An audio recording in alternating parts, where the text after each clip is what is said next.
Hello, my friends, and welcome back. Thank you very much for being with me again today. What would we do without Belarusian Lukashenko? He comes and goes, like a comet. Every 90 days comes and goes. So he's back in business, making threats and sounding important. But it seems like these people are taking him seriously because he is, how do you call it, unpredictable.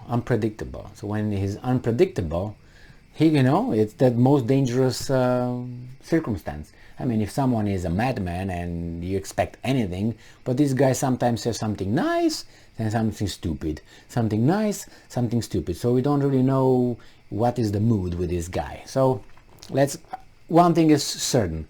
He is on Putin's side. All right, he's on his side in the first place, and then he knows that, well, without Putin, he's how do you call it? He's not undercover. So this article comes from Ukrainska Pravda. It's from the 26th of August 2022.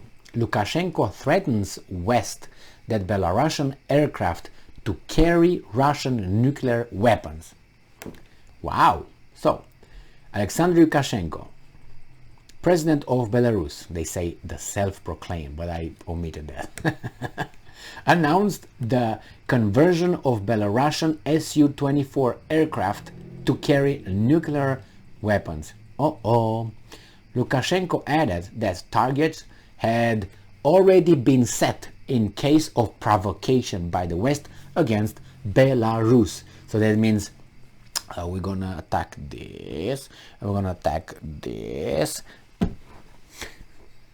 Funny. This is like giving a kid a plastic pistol to play with. If I want, I can maybe, you can't do shit. You got a plastic or a whatever water pistol.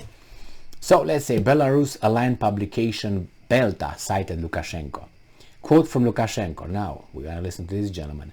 Once in St. Petersburg, together with Putin, we stated that we are going to re-equip Belarusian Sukhoi aircraft in order to carry nuclear weapons. Do you think we are just bubbling? Everything is ready! Exclamation mark. Yeah, oh my god, this is funny. All right, so he goes here. He says, according to Lukashenko, the West continues to unload US military equipment as part of the Atlantic Resolve operation, after which the helicopters and equipment will be transferred, including the countries of Eastern Europe. Well, that's true. It's not according to Lukashenko. They brag about it, increasing the number of this, increasing the number of that. It's not according to him. It's a fact. And now again, quote from Lukashenko. They must understand that if they escalate, neither helicopters or planes will save them. They must think of it. I warned them, God forbid, if there are some serious provocations against Belarus, we have defined targets already. We know about their decision-making centers. I'm not threatening anyone. They are watching us, and we are watching them. man. Oh man. It says that details. The self-proclaimed president of Belarus added that if not the authorities in Europe, then the military, quote-unquote, understands perfectly that it is impossible to escalate relations with Belarus because this is an escalation of relations with the nuclear weapons state. He's got a pistol. What kind of pistol you got, man? It's a water. Can you believe this guy is funny? He really thinks he's got the weapons. Oh man. Background. On June 25th, Russian President Vladimir Putin announced that he will soon give Belarus Iskander-M systems, which can carry ballistic and cruise missiles. Putin emphasized that these missiles could have nuclear weapons. Warheads, my bad. I got ahead of myself. So Putin emphasized that these missiles could have nuclear warheads. Wow, okay, could. On June 30th, at a meeting with Russian Minister of Foreign Affairs, Sergei Lavrov, Lukashenko assured that there were no nuclear weapons depot on the territory of Belarus. All right, so we got that straightened out. Well, what do you want? I mean, have you ever seen a dog that walks among, like, unknowingly among, like, a pack of 10 dogs, and he doesn't realize, and then he finds himself in, what is he doing?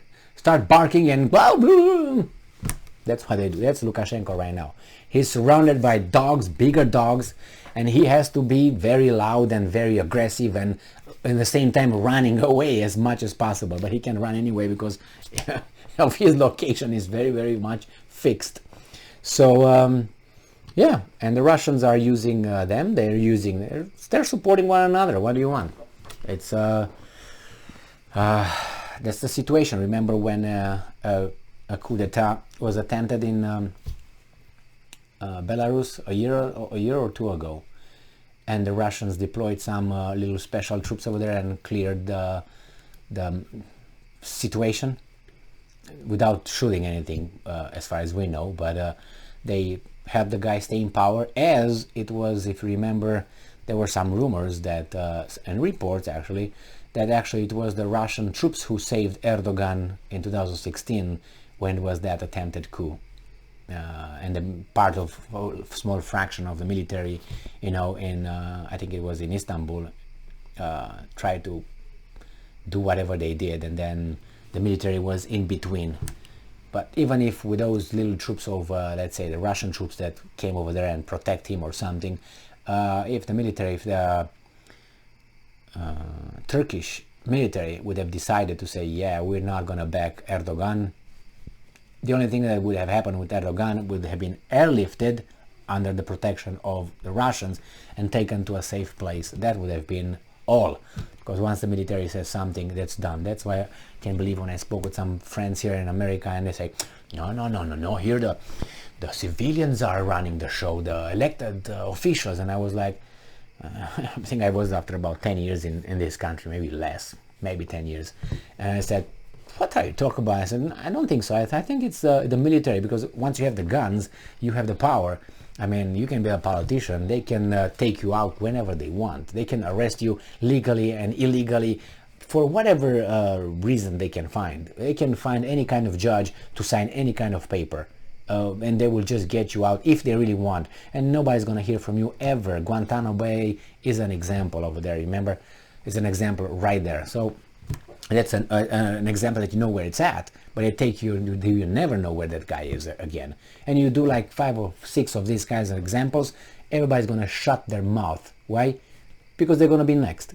That's the way it works. How do you think it's but they don't have to do it. Speak softly and carry a big stick. That's exactly what's here with the army. Oh no, okay, yeah, okay. Where did you say your address is? Like 2345 North blah blah blah boo boo boo. Oh, okay, all right, good. Is it a nice neighborhood? I heard. No, you don't have to go even that far. They know exactly who has the power. Why do you think the military-industrial complex received $760 billion, or how much they received this year? More than ever. And they're depleted with HIMARS. If they send 3 more HIMARS in Ukraine, they're depleted. Really? Where's that $750 billion going? And 150 world, how do you call it, military bases? And the same with FBI and CIA. Don't fool yourself. You got the money and the information, and you work under the cover of darkness and all that. They know everything they want to know about anybody. And they just release the information. They don't even have to. They just make phone calls. This is FBI or CIA. We want to talk to you.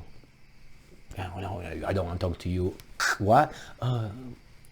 Give me the pen. Where's the paper? What do you want me to sign? Right there? Okay. How many signatures do you want?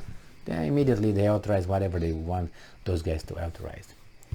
Anyway, thank you very much for being with me again today. Stay strong, stay smart, look for the truth, and be just.